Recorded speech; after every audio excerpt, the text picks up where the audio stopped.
कभी नहीं प्यास बुझने वाली, भोग लो, मनमानी कर लो। बहुत बार तुमने न्यू ईयर मनाया होगा, इस बार हमारे कथनानुसार मना लो, तो ये मान लो कि आपके ऊपर असीम कृपा हो जाएगी। यद्यपि मेरी बात तुम्हारी समझ में नहीं आएगी, फिर भी हम समझाने की चेष्टा करते हैं। यदि जाग जाओ तो समझ जाओगे। अपनी तरफ से प्रार्थना करते हैं, जिनके कानों में शब्द पहुंच रहे हो, ये हैप्पी न्यू ईयर आदि जो भी हैं। बहुत बार तुमने न्यू ईयर मनाया होगा, इस बार हमारे कथनानुसार मना लो, तो ये मान लो कि आपके ऊपर असीम कृपा हो जाएगी। हे बंधु, यद्यपि मेरी बात तुम्हारी समझ में नहीं आएगी। क्यों? क्योंकि दुस्नेहा पासैर महा, तुम बहुत दुरंत कठिन मोह फांसी से बंध चुके हो, अज्ञान से युक्त हो। इसलिए पहले कह रहे मेरी बात तुम्हारी समझ में नहीं आएगी, फिर भी हम समझाने की चेष्टा करते हैं। यदि जाग जाओ तो समझ जाओगे। हे बंधु, तुम जिससे जिससे अपनापन किए हो, ये केवल घड़े हैं। इन घड़ों में केवल एक ही कृष्ण विराजमान है, जो तुम्हारे हृदय में वही उनके हृदय में, वही अनंत जड़ चैतन्य के हृदय में विराजमान है। जैसे करोड़ घड़े रख देने पर करोड़ प्रतिबिंब सूर्य का पड़े तो सूर्य करोड़ नहीं हो जाते, वो एक ही सूर्य है। जैसे करोड़ों घड़ों के नष्ट कर देने पर करोड़ों सूर्य प्रतिबिंब नष्ट जैसे जान पड़ते हैं, तो क्या सूर्य पर कोई फर्क पड़ा क्या? नहीं। ऐसे ही वो सच्चिदानंद ज्ञान स्वरूप परमात्मा इन सब घड़ों में विराजमान है। उसको न जानकर, उसको न मानकर हम इन शरीरों से प्यार कर बैठे। हे बंधु, बंधुजना, जिसको तुमने प्रिय माना है, जिन शरीरों को तुमने अपना माना है, यही स्थूल सूक्ष्म कारण यतते सदैव दुस्नेह पासैर महा। एक ही लड़का है, बहुत रुपया कमा रहा है, पधार गया, पूरा परिवार उजड़ गया। ये काल का कलेवा संपूर्ण संसार है। हे भाई, यद्यपि मेरी बात तुम्हारी समझ में नहीं आएगी, पहले कह दिया। यहां सब प्रसन्नता चाहते हैं, आनंद चाहते हैं, सुख चाहते हैं, पर नाशवान दुखालय में बड़े आश्चर्य की बात है। हे बंधु, तुम मेरी बात नहीं समझ पाओगे। श्रीपाद कह रहे हैं, बड़े आनंदित, बड़े सुखी, बड़े हर्षित होते हैं जब अनुकूलता हमारे को घेरती है। अनुकूल पुत्र, अनुकूल धन संपत्ति, अनुकूल पद, सब व्यवहार अनुकूल। भूल गए मैं कौन हूं, किस लिए आया हूं, मेरा परम कर्तव्य क्या है। भूल गए अनुकूलता में। अब जब प्रतिकूलता आई तो डूब गए प्रतिकूलता में, निकलने का चांस नहीं। इसीलिए कह रहे हैं बंधु, मेरी बात तुम्हारी समझ में नहीं आएगी, पर हम समझा रहे हैं, अगर समझ जाओ। माया कापी विमोहिनी, बहुत विचित्र ये विमोहिनी माया है। कभी तो स्त्रिया कलालापः, स्त्री स्वरूप में ऐसी चेष्टाएं, मधुर भाषा, सुधामयम वाचो कामिनाम रसवर्धनम, वाणी अमृतमयी, हृदय में काम वेदना का प्रादुर्भाव, ऐसी चेष्टाएं, विमोहिनी माया। कभी शिशु कलालापः, कभी छोटे बच्चे के रूप में लड़खड़ा के चलना और तोतली बानी में बोलना, मानो प्राणों का अपहरण कर रहा है। दुस्नेह पासैर महा, ये उस त्रिभुवन विमोहिनी माया का पास तुम्हारे हृदय को जकड़ रहा है। वो तोतली बानी में बोल के पिता पापा गोद में चढ़ा, पूरा हृदय आसक्त हो गया। वो मधुर मुस्कान, सुधामयम वाचो, अमृतमयी वाणी, कटाक्ष भरी चितवन से विनोद भरी वार्ता, पूरा हृदय फंस गया। घोरा अनर्थ, घोर अनर्थ हो गया। क्यों? यहां आए थे जीवन मुक्त होने के लिए, वादा गर्भ से करके आए थे भगवान से कि इस बार मुझे निकाल दो, मैं ऐसा भजन करूंगा, कहीं भी ममता आसक्ति नहीं करूंगा, एकमात्र आपका भजन करके जीवन मुक्त हो जाऊंगा। तो फिर क्या, गृहस्थी में ना रहें? नहीं, आराम से रहिए। तो पत्नी से प्यार न करें, नहीं, बहुत प्यार कीजिए, लेकिन स्वार्थ की गंध रहित होकर उसे परमात्मा स्वरूप जानकर। पुत्र से प्यार ना करें, बहुत करो, गोपाल जी की भावना करो। स्वयं श्री कृष्ण कैसे आंगन में खेल रहे हैं, कैसे तोतली वाणी में बोल रहे हैं, भगवत भाव युक्त करो। नहीं तो कह रहे दुष्स्नेह पाशैर महाघोरा अनर्थ। तुम समझ नहीं पाए, ऐसी फांसी में बंध गए, घोर अनर्थ हो जाएगा। एक बार भी राम कृष्ण हरि बोलने का अवसर ये माया नहीं देती। भाग्यशाली हो जो आपको सत्संग सुनने का अवसर मिला, नाम जपने की रुचि बनी और अधर्माचरण त्यागने की चेष्टा हुई। बड़ी कृपा हुई है, संभाल लो अपने आप को। निदानमर्थ महत्वम विद्य पार्थम परम। आहा, ये अनर्थ का निदान करने का अभी समय है। दूरादपाश स्वजनान सुखमर्थ कोटिम, अभी समय है, निकल सकते हो उनमें भगवत भावना करके, केवल भगवत भावना करके। छोड़ के भागने से कुछ नहीं होगा। ये दुस्नेह पाशैर महाघोरा अनर्थ, छोटी मोटी फांसी नहीं है, बिना फांसी के ऐसे फांसी है। भागते हुए संसार में घूमते रहो, चाहे जो वेश बदल लो, इस फांसी को जब तक नहीं काट पाओगे, ये दुराशा, ये दुस्नेह, ये बहुत बड़ी फांसी है। विषय चुगा जिन चुगय मन, चुगत कछुक सुख होए, फिर फांसी ऐसी परे। फांसी नहीं दिखाई देती, लगी बहुत जोर की है। परिवार का राग, परिवार की ममता इतनी जोर की है कि हमें लगता है यही सत्य है। और ये हम साधारण पुरुषों की बात नहीं कर रहे, जो भागवत गीता शास्त्रों का अच्छा ज्ञान रखते हैं, रोज पाठ करते हैं, उत्तम कुल के हैं, बड़ा अच्छा स्वभाव, तो कहते हैं परिवार की चिंता। अरे यहाँ इतनी चिंताएं हैं, हम कहां से माला लेके बैठे, हमारे पास समय थोड़ी है। भैया जब काल आवे ना तो यही उत्तर दे देना, यम आवे तो यही उत्तर दे देना। लोग समझते हैं बाबा जी के पास कोई कार्य नहीं। कै बजे तुम जगते हो, कितना कार्य करते हो? शारीरिक श्रम केवल ही तो करते हो, मानसिक श्रम में आके देखो, मन को घसीट कर विश्व के प्रपंच से विश्वातीत भगवान में लगा के दिखाओ 5 मिनट, होश खराब हो जाएगा। बाबा जी का वो कार्य थोड़ी है। संपूर्ण राग का त्याग करके संपूर्ण भोगों की वासनाओं को सहते हुए सच्चिदानंद में वृत्ति लगाना, दिन भर मेहनत करते हुए कार्य किए, भोग संग्रह किए, उन भोगों को भोगा और रात्रि में भोग विलासिता से युक्त होकर के मुर्दे की तरह सो गए। अपने को बहुत बड़ा काम करने वाला समझते हो? अरे जिस काम के लिए आए उस काम को 5 मिनट भी नहीं किया, किस बात का तुम्हारा कार्य? जब यहां से जाओगे तो एक मात्र तुम्हारे शुभ अशुभ कर्म तुम्हारे साथ जाएंगे, कोई नहीं जाएगा। घोरा अनर्थ, घोर अनर्थ कर दिया। अपनी तरफ से प्रार्थना करते हैं जिनके कानों में शब्द पहुंच रहे हो, ये हैप्पी न्यू ईयर आदि जो भी हैं, जिनके जीवन में आते हैं, मदिरा पीना, मांस खाना, व्यभिचार करना, विलासिता करना, ये कभी भूल कर गलती मत करना। अगर हमारे शब्द पहुंच रहे हैं तो हम हाथ जोड़कर आपसे प्रार्थना करते हैं, कोई भी उत्सव मनाने के लिए पूरी रात नाम कीर्तन कीजिए।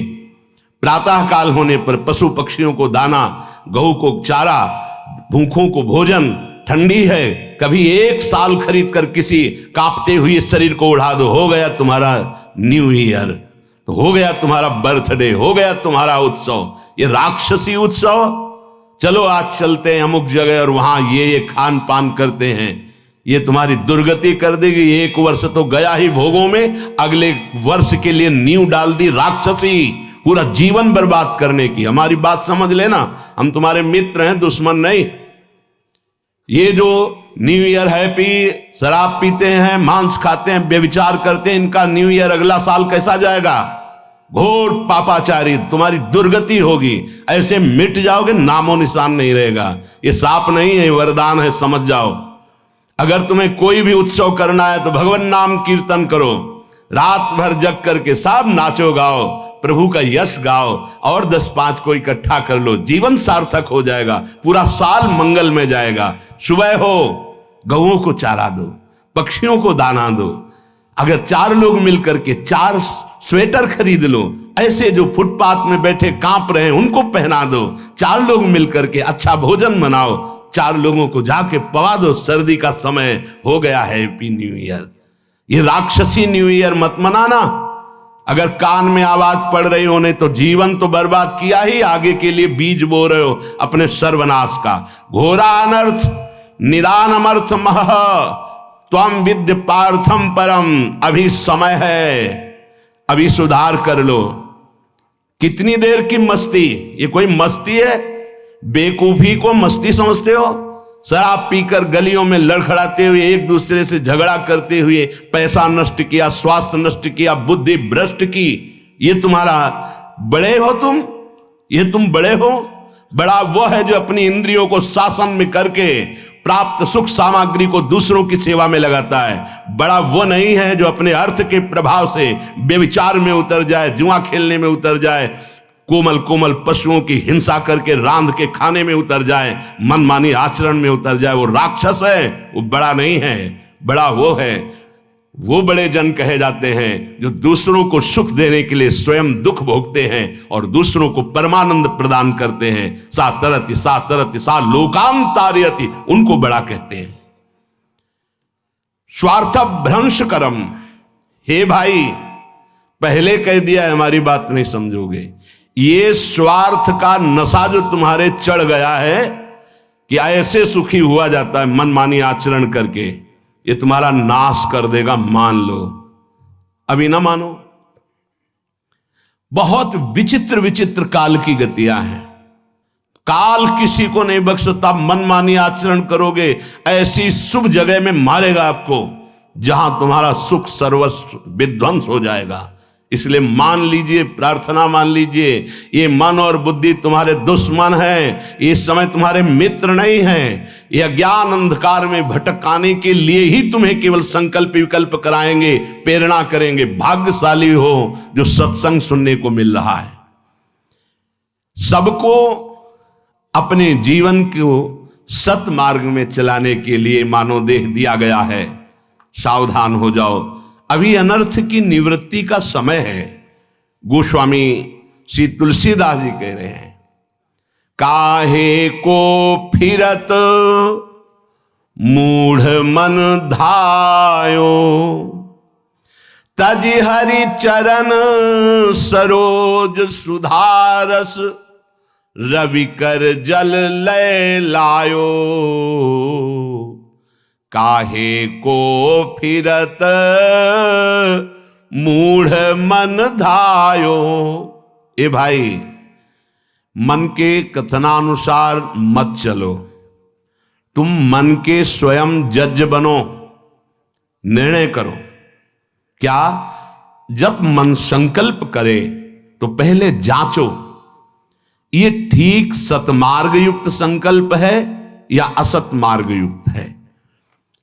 परिचय, यदि हरि स्मरण चल रहा है, हरि के चरणों का आश्रय है, तो आप जान पाओगे मन की चाल को कि ये गलत निर्णय कर रहा है या सही। यदि हरि विमुख हो तो ये त्रिगुणात्मिका माया तुम्हें समझने का अवसर ही नहीं देगी और ऐसे भोगों में फंसाएगी जहां किंचन मात्र सुख नहीं है। कैसे? रविकर जल लय लायो, कई बार बताया है।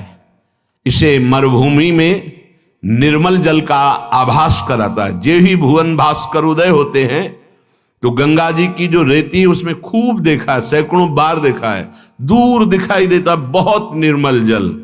तो जब मृग प्यासा हुआ जलधारा की तरफ पीठ करके और भागता है उस निर्मल जल को देखकर, तो वहां रेत के सिवा कुछ नहीं होता। ऐसे ही ऐ मन, हरि की प्रेम रस धारा को, तज हरि चरण सरोज सुधारस, अमृत धारा को छोड़कर ये जो जगत के अधर्म युक्त भोग हैं, ये मृग तृष्णा है। कभी नहीं प्यास बुझने वाली, भोग लो, मनमानी कर लो। बहुत बार तुमने न्यू ईयर मनाया होगा, इस बार हमारे कथनानुसार मना लो तो ये मान लो कि आपके ऊपर असीम कृपा हो जाएगी। रात भर जगो, हम कह रहे हैं रात भर जगो, 12 बजे तक नहीं, पूरी रात जगो, पर हरीश शरणम राधा राधा राधा कृष्ण कृष्ण राम हरि, जो नाम प्रिय हो सब मिलकर नाम कीर्तन करो। फिर तुम देखना। एक बात और बताए देते हैं, जब कोई धर्म पर कदम रखता है चलने के लिए तो उसके पाप उस पर हावी हो जाते हैं, उसको चलने के लिए बाधा पहुंचाते हैं जिससे वो आगे ना चल पाए।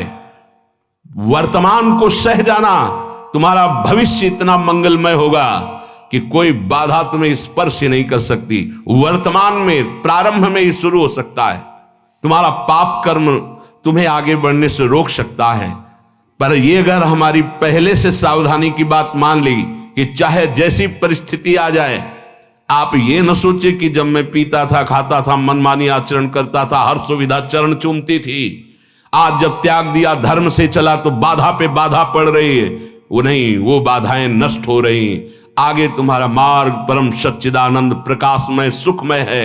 भविष्य तुम्हारा बड़ा मंगल होगा और ये जन्म का परम लाभ तुम ले पाओगे। वर्तमान के भोगों में फंसकर अपना नाश मत करो। तजी हरि चरण सरोज सुधारस रविकर जल ले लायो। हर बार मन कहता है कि ये खा लूं तो ठीक हो जाएगा, मन ठीक हो जाएगा, ये भोग लूं मन ठीक हो जाएगा, ये पी लूं, ये देख लूं, ये कर लूं। कब तक? धिक्कार है ऐसे मन और धिक्कार है ऐसे अपने को कि हर बार इसकी बात मान लेता हूं कि शायद अब की बार सुख मिल जाए, लेकिन फिर हाथ में वही तृष्णा, वही भोग वासना, वही दुर्वासना। कभी तो पलट कर इसको जवाब देने की हिम्मत रखो कि अरे दुष्ट, बहुत फंसाया अब तक, अब सदगुरुदेव मिल गए, अब सत शास्त्रों के वचन मिल गए, अब मैं तेरी चाल समझ गया, अब तू नहीं फंसा पाएगा। लेकिन 2 घंटा पहले कसम खाइए और 2 घंटा में तुम्हें फिसला ना दे तो बता देना, 2 घंटा में भूल जाओगे कि हमने कसम खाई। फिर वही हरकत, फिर वही चेष्टा, फिर वही संकल्प। क्यों? क्योंकि नाम जप नहीं। श्री हरिवंश नाम बल्लहो, अपने मन भाई सब कहो, रहो शरण हरिवंश की। अगर नाम जब चल रहा है तो जहां चाहो वहीं, जो पैर वाली ब्रेक और हाथ वाली ब्रेक, दरे में गाड़ी को खड़ी कर दो, 1 कदम नहीं जाएगी। ऐसे ही जिस समय नाम जब चल रहा है और भगवान के चरणों का आश्रय, तो जहां चाहो वहीं मन को रोक दो। ऐसा नहीं है कि मन इतना बलवान है कि भगवद आश्रित के आचरणों में वो कुमार्गामी प्रवृत्तियां पैदा कर दे। भूल न दे कुमारक पाऊं, ऊसर बरसई तृण नहीं जामा, संत हृदय जिम उपज न कामा। जैसे ऊसर में कितनी भी वर्षा हो घास नहीं जगेगी, ऐसे कितने भोगों का सानिध्य हो, भगवत चित्त में कभी काम जागृत नहीं हो सकता, वासना जागृत नहीं हो सकती। भगवत चित्त आप ही हैं, कोई और नहीं है। आप भगवान के अंश हैं। नाम जप नहीं है तो रोज कसम खाओगे, रोज टूटेगी। खूब अनुभव की बातें कह रहा हूं, खूब देखे हुए, सुने हुए, समझे हुए ये बातें हैं। यदि नाम जप नहीं है तो दोपहर के कसम खाओगे, शाम के वही क्रिया करोगे जिसकी कसम खाई है, वही व्यसन, वही आदत, वही चेष्टा। भगवान नाम जप, भगवद आश्रय। आगे बहुत विचार पूर्वक गोस्वामी जी अपने को विचार करने के लिए शब्द बोल रहे हैं।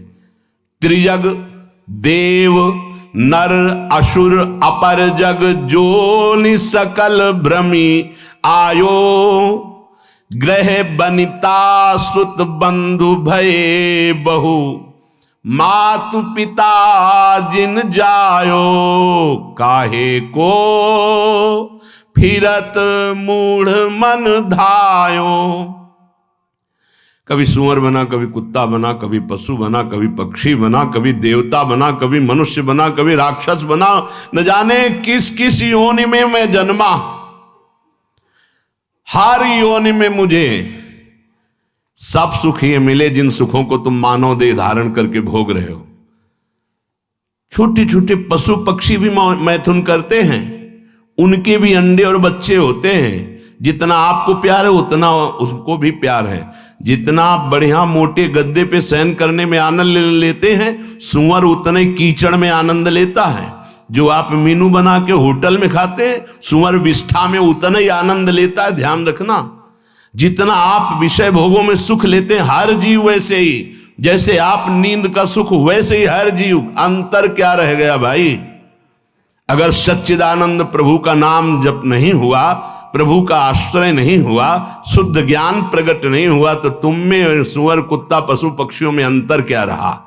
बड़े महापुरुष कह रहे हैं, तिनते खर सूकर स्वान भले, जड़ता बस जे न कहां कछुए। कौन सा ऐसा देह है जो आज तक हमें मिला ना हो? फिर सुन लो, राजसु यज्ञ हो रहा है, एक चीटा छोटा सा अन्न कण लिए टांग टूटी लड़खड़ा के चल रहा है। अर्जुन जी ने कहा, भगवान कभी इस पर दया करो, देखो इसकी हालत। बोले 14 बार इंद्र बन चुका है। अपने को लगता है टूटी टांग चीटा कितना कष्ट पा रहा है सृष्टि में। 14 बार इंद्र बन चुका है, तो अपने क्या क्या बन गए होंगे? गोस्वामी जी कह रहे, पशु पक्षी सुअर कुत्ता त्रिजग योनियों में देवता बने, मनुष्य बने, राक्षस बने, क्या क्या नहीं बने। अब इस समय अवसर मिला, पुनः मानव देह मिलकर, तो ये मूर्खता सवार हो गई। फिर वही भोग, फिर वही पापाचरण, फिर वही मनमानी। क्यों?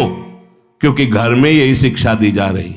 ग्रहे बनिता सुत बंधु भय बहु, मात पिता जिन जायो, जाते निरय निकाय निरंतर, सोई इन तो ही सिखायो। इन सबने जितने संबंधी मिले, कभी ये नहीं बताया कि बैठ करके भगवान का नाम जप कर, थोड़ी देर तेरा परम मंगल हो जाएगा, तेरी बुद्धि शुद्ध हो जाएगी। जिससे हमें नरक मिले, घोर दुख मिले, वही आचरण मेरे माता पिता ने, परिवार वालों ने सिखाया। मात पिता बाल कहीं बुलावें, उदर भरे सोई जतन सिखावें। बढ़िया धन कमाने लायक बनो, सुख सुविधाएं एकत्रित करो, हमें खूब भोग सामग्री प्रदान करो। यही कभी नहीं बताया कि धर्म किसे कहते हैं, सत्य किसे कहते हैं, भगवान कौन है, जितेंद्रियता किसे कहते हैं, ब्रह्मचर्य किसे कहते हैं, संयम किसे कहते हैं। खुद को पता नहीं तो क्या बताएंगे? बोले इन्होंने वही बताया, जाते निरय निकाय निरंतर, सोई इन तो ही सिखायो। जिससे तुम्हें घोर नरक मिले, वही बातें सिखाई गई, वही खुद आचरण कर रहे हैं। देख देख के बालक अनुकरण कर रहा है। बाद में जब डंडा चलाते हो, घर से निकालते हैं, तब बोले कि ये कर्तव्य तो बालक का नहीं होना चाहिए। तो तुमने अपने माता पिता होने का कर्तव्य निभाया, वही राक्षसी बुद्धि उसमें भरी, अपने आचरणों से, अपनी चेष्टाओं से, अपने वचनों से। अब परिणाम में वो राक्षसी व्यवहार नहीं करेगा और क्या करेगा? जिससे घोर नरक यंत्रणा प्राप्त हो, वही सिखाया गया अपने बालकों को। तू ही तो होई कटे भव बंधन, सो मग तो ही न बतायो। तुम्हारा मंगल हो जाता, तुम परम सुखी हो जाते। गृहस्थ में होकर नाम जप करते हुए सबको सुख पहुंचाने की भावना से तुम अपने भव बंधन को काट देते, परम पद में आरूढ़ हो जाते। पर तुमको वो मार्ग ही घर वालों ने नहीं बताया। आप देख लो, कोई बिरला ही घर वाला ऐसा होगा, अगर आप 10 मिनट रज लगाकर माला लेके बैठे तो पूरे घर में हलचल मच जाएगी। भजन कर रहा है, कहीं भगवान का भगत ना बन जाए। भगत बन गया तो भी सारी कामनाओं में आग लग जाएगी, हमारे किसी काम का नहीं रहेगा। तो गुरु को गाली, उसको गाली, भगवान को गाली, सब शुरू हो जाएगी। घर से छवि निकाल के बाहर फेंकवा दी जाएंगी, तुम्हारी कंठी तोड़ने की। अगर नहीं किए तो उनकी धमकी आने लगेंगी। अगर कल से माला लेके बैठे तो हम ऐसा कर लेंगे। धन्य है वो माता पिता कि अगर कभी भूल से तूने शराब पी, मांस खाया, व्यभिचार किया, अगर पापाचरण किए, तो हमें जीना अच्छा नहीं लगेगा कि ऐसे पुत्र से या तो तू मर जाता या मैं मर जाते। मेरे को अगर ये कलंक लगे कि तुम्हारा पुत्र चोर, तुम्हारा व्यभिचारी, तो ऐसे पुत्र की जरूरत नहीं। ऐसी कभी शिक्षा दी, ऐसी कभी भावनाएं बैठा ली उनको सत्मार्ग की? नहीं। अगर वो सत्मार्ग सुनकर चलने लगे तो रोकने के लिए जरूर प्रयासरत। सैकड़ों ऐसे हमारे पास प्रश्न आते हैं। अजहू विषय कह जतन करत। आज सत्संग सुन रहे हो तो आज सुधार कर लो। मान लो ये बहुत बड़े खतरे का दिन है, जिसे तुम कह रहे हो हैप्पी न्यू ईयर। हमको बहुत खतरा दिखाई दे रहा है। 1 साल तो गए मिट्टी में, और इसमें तुम शराब पियोगे, क्लब में जाओगे, गंदी बातें करोगे। पहली ही नींव अगले वर्ष की तुम्हारी गंदी रख गई, राक्षसी बुद्धि की रख गई। हम बार बार प्रार्थना करते होश में। वो बड़े भाग्यशाली हैं जो धाम आए हुए हैं, वो बड़े भाग्यशाली हैं जो यहाँ कुछ नाम जप करेंगे, नाम कीर्तन करेंगे, सत्संग सुनेंगे, यमुना जी का दर्शन करेंगे, बिहारी जी का। उनका जीवन मंगलमय हो। वर्ष की क्या बात, पूरा जीवन मंगलमय हो। भाव कुभाव अनखाल सहु, नाम जपत मंगल दिशि दशहु। लेकिन ये उनकी बात है जो भगवान से विमुख होकर आज भी विषय सेवन में सुख ढूंढ रहे हैं। यद्यपि बहुत प्रकार से दुख पा रहे हैं, पर उनको रास्ता ही समझ में नहीं आ रहा भगवत मार्ग का, आनंद का। वो गंदी बातों में ही बढ़ते चले जा रहे हैं। पावक काम भोग घृत ते सठ, कैसे परत बुझायो। हमारा मन समझाता है हम यदि भोग लें तो हम सुखी हो जाएंगे, लेकिन सिद्धांत कहता है आग को घी मिलेगी तो आग बढ़ती चली जाएगी, आग में घी न पड़ने पावे तो आग शांत हो जाएगी। भगवन नाम, भगवन लीला, गुण गायन काम अग्नि के लिए ये जल के समान तत्काल शांत करने वाला है, और भोग क्रियाएं और आग पैदा करने वाली। वर्षों व्यतीत हो जाते हैं, वही नवीन आग है। एक बार ये खा के देखें, शायद इसमें सुख मिल जाए। एक बार ये देख लूं, ये सूंघ लूं, ये छू लूं। शब्द, स्पर्श, रूप, रस, गंध, पूरी सृष्टि को 5 विषयों में बांधा गया है। इसी में हम भ्रमित हो